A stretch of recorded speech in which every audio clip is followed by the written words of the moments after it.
Speaker. Professor, Kenya's constitution borrows very heavily from the US one, particularly issues to do with the Bill of Rights. And you swore to uphold this constitution and protect it. Recently, you saw in the US that a gunman tried to shoot a presidential nominee and was actually brought down. But despite that, and even missed, but despite that, the head of Secret Service resigned their post. Now in Kenya, during your tenure as CS, over 100 Kenyans have been killed, murdered by the police. You know that maybe over 1,000 people have been injured, and property worth billions of shillings has been destroyed. Not to forget that a lot of Kenyans have also been abducted, and as we are talking, there are still people, families that are still looking for their loved ones. Now, we did see that the Inspector General of Police resigned.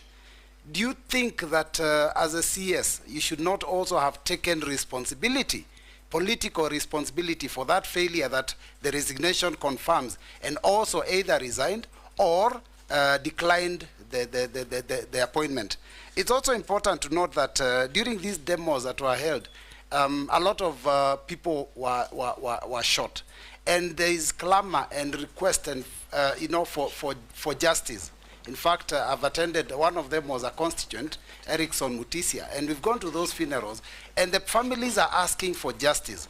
You have forensic evidence because you have the bullets, and you know that every bullet that comes from a gun can be traced. Why have we not seen arrests and arraignment in court of the police officers that are accused or that were involved in these shootings? Because that would appease the public a little bit. Allow me, Mr. Speaker, to also point out that the CS has had, the nominee has had a very illustrious career. And, PhD, you've done consultancy all over. And when you are here for the approval hearings in 2022, after all those many years of working, your wealth was at 544 million. Now, 2 years later, your wealth now is at 694 million. That is a whopping 150 million shillings more. Maybe you could explain to us, is this increase probably related to the office that you hold? It would be important for us to know.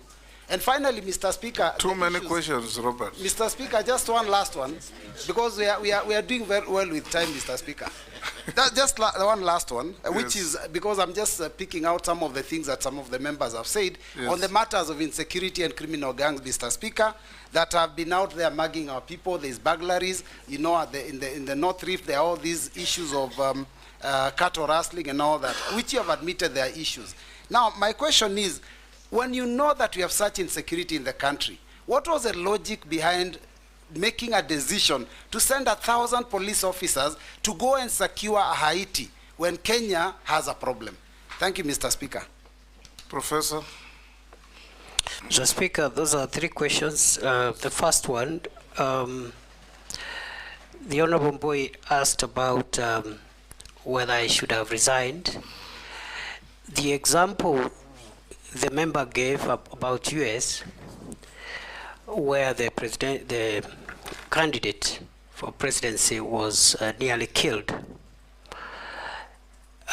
raises a number of issues. One, he says the person who attempted that was killed. That demonstrates use of force, even in our local context, is allowed, because nobody raised issues with that criminal who was wanted to kill Donald Trump. He was shot dead without questions. Number 2, the honorable member said that the director of the Secret Service resigned, but also drew a parallel and said our IG also resigned. The minister did not resign in the US. I don't know why the Kenyan minister must resign. And nobody asked the minister to resign, because ministers don't instruct operations, they instruct policy. I can only resign if my policy instruction is unconstitutional or illegal. Then on the question of those unfortunate incidents when Kenyans lost their lives and the quest for justice, I strongly believe that there must be justice, and every death that occurred must be accounted for. However, Mr. Speaker, the process of putting together criminal investigations, including forensic evidence, is not something that can be done, can be rushed. It takes a bit of time all over the world, not just in Kenya. I believe IPOA should help the country to get closure, and I have promised, if I am reappointed, I'll encourage the collaboration and support and goodwill between IPOA and the police in terms of providing information so that justice is served. I have also been asked about my wealth, which has increased from 544 million to 694 million. It is true because, first let me start by saying that I have not benefited from any improper business. I have not done any business with government. Let's start from there. I have not applied for any tender by myself, by proxy, by relative, or by anybody. Mr. Speaker, before I was appointed, my wealth was at 544 million. I said at that time, which I still do now, that I have run a business, which today I do not participate in that business. I don't practice law, but my law firm is alive and working, and much of that revenue has actually come through the revenue from my law firm, which is still active but being managed by other people. I think all my salary and allowances have been spent in paying bills. Therefore, most of the increment in my net worth is because of three things. One, the legal fees, some of which was actually pending by the time I was being appointed, and I said it here, that there are some unpaid legal fees, which some of them were paid. In fact, I remember 2 months after I was appointed, one of the clients paid a significant amount of legal fees, which had been pending.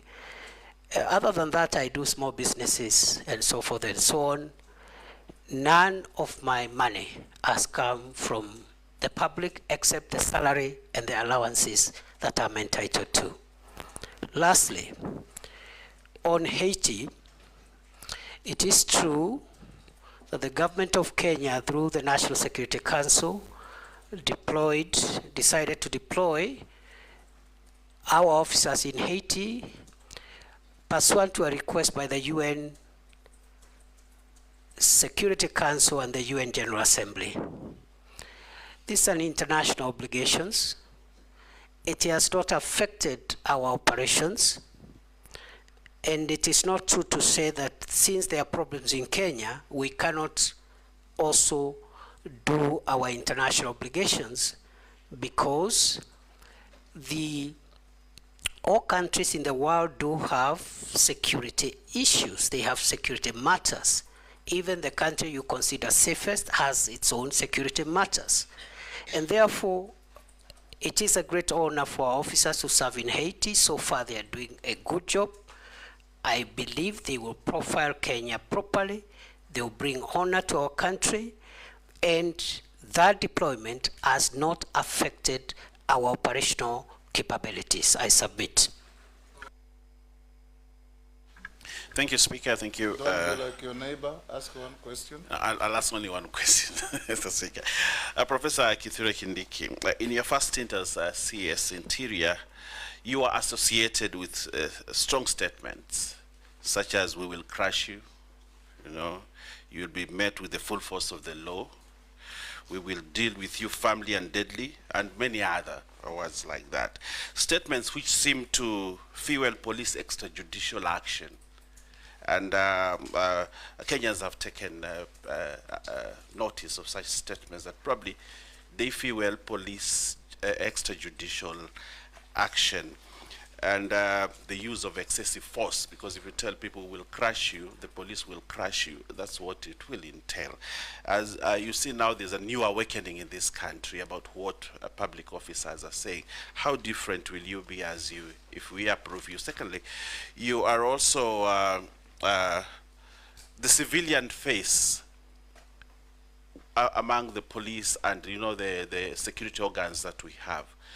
But as you took up this job, probably, Professor Kindiki, you became more of them, more of a police officer, not a civilian within. You are donning police uniform, you are all over police choppers, and you behaved like a police officer, which probably took you away from the police direction that you're supposed to give the forces, and became more of an operational leader instead of a policy director in the force.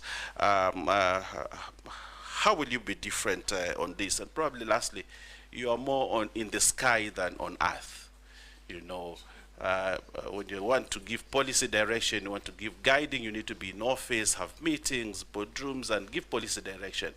But you have said you actually went to Lamu 21 days, 21 times in 21 months. And probably in the operation field more than where you are required to give, operational or to give policy guidance and direction. And that's why the police force and the administration, national government administration, is not properly coordinated. How different will you be when we approve you as CSI? Thank you. Professor? Mr. Speaker, thank you. I've been asked to say whether I'll change my language. Mr. Speaker, I need to clarify that it is true I have used very, very unique language. But, Mr. Speaker, this is security language. And the people I address when I use those terminologies are not the law-abiding citizens of Kenya. The people I address with that difficult terminology or unique terminology are terrorists, bandits, organized criminals. Those are the people I tell will crush you, and I mean it. Last time I appeared before here, the member for Samburu West asked me what I will do in Kurkur and other places when criminals descend into gorges, and I'll say I'll flatten the gorges. We've done a bit of that. There were places in Baringo, Corcoran Hills, a place called Tandare, a place called Ngelecha, and in Samburu, the Malaso Valley and other places where criminals would always retreat and have a field day, operate from there. We've neutralized them and removed them from there.